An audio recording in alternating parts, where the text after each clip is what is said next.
លើលោកនេះអត់មានអ្នកណាក្រនបើជាងនរណាទេយើងអាងថាយើងសាក់ធំអំណាចធំទ្រព្យធំ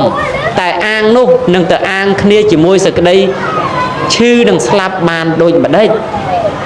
បើយើងគិតថាទេអញមានអំណាចធំអញមានសាក់ធំអញមានយសធំអញចង់ធ្វើអីក៏បានអញ្ចឹងមិនក៏មិនធ្វើឲ្យខ្លួនឯងផុតពីទុក្ខលំបាកដែលខ្លួនឯងកំពុងតែមាននេះទៅអត់មានទេมันអាចយកអំណាចដែលយើងមានក្នុងលោកនឹងយកទៅរារាំង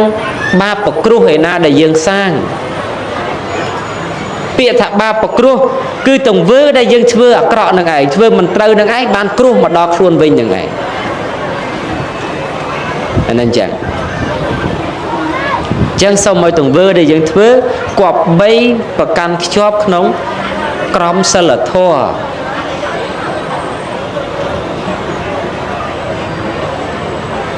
មិនចឹងសិលធម៌រាប់តាំងពីការហូបចុកការអង្គុយការស្នាក់នៅការជជែកឥឡូវពាក្យថាអញជាពាក្យសិលធម៌ទេ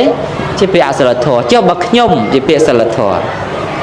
សូម្បីតែពាក្យសម្ដីក៏មានគូគ្នាដែរអញ្ចឹងទង្វើដូចគ្នាដែរការអង្គុយដែលប្រកបដោយសិលធម៌គឺការអង្គុយមានរបៀបរៀបរយតាមការចាត់តាំងតាមការរៀបចំទុករបស់គណៈកម្មការរៀបចំនឹងគឺការអង្គុយប្រកបដោយក្រមសីលធម៌ការជជែកគ្នាក៏ដូចគ្នាដែរ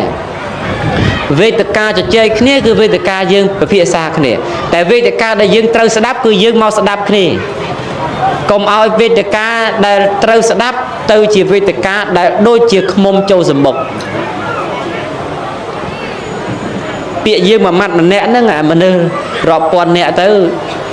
រំខានក្នុងការស្ដាប់អ្វីដែលជាពាក្យពេចន៍ក្នុងកម្មវិធីហើយជាចុងបញ្ចប់យើងអត់មានបានអីអំពីកម្មវិធីវិញសូម្បីតែបន្តិចអត់ព្រោះតែអត់បានដឹងថា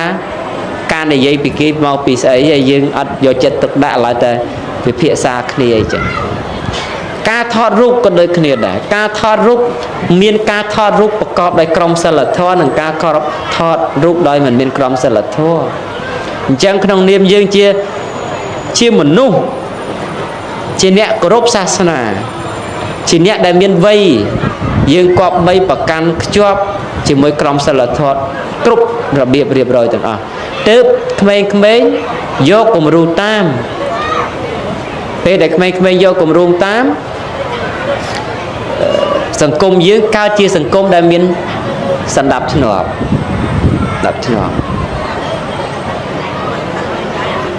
អញ្ចឹងកុំធ្វើតាមអារម្មណ៍លោកបើសិនជាគេធ្វើតាមអារម្មណ៍គេធ្វើការកើតគេលែងតែងតាំងមុខតំណែងទូនាទីឲ្យមើលការខុសត្រូវរបៀបរៀបរយហើយតើអ្នកណាចង់ធ្វើអីក៏ធ្វើទៅអ្នកណាចង់និយាយអីក៏និយាយទៅដល់តែអញ្ចឹងវាទៅជា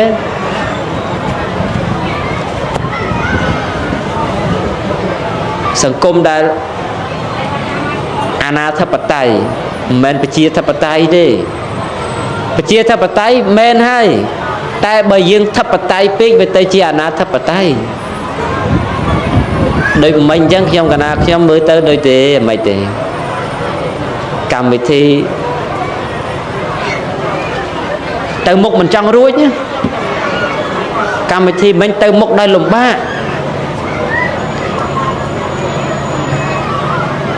បើគុំតែថ្នាក់ដឹកនាំលោកមានចិត្តសន្តោសប្រោសប្រណីអនុគ្រោះនឹងគឺកម្មវិធីនឹងមិនដឹងទៅលើស្អីទេព្រោះយើងអត់ស្ដាប់ការណែនាំរបស់គណៈរៀបចំកម្មវិធីសូម្បីតែបន្តិច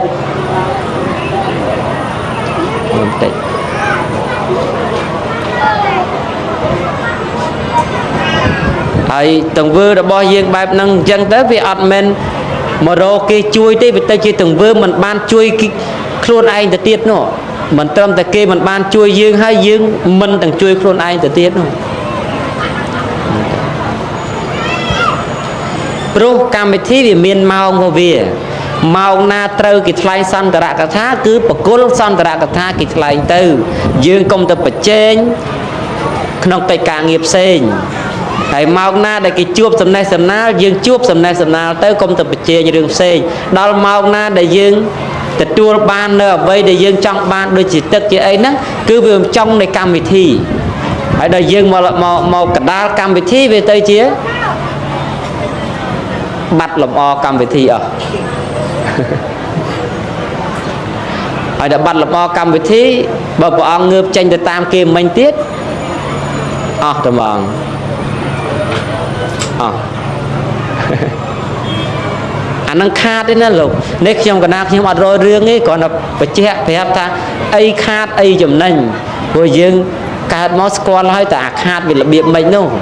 ហើយចំណេញវារបៀបម៉េចនោះមិនមែនថាទេព្រះអង្គរើសអើងព្រះអង្គដែល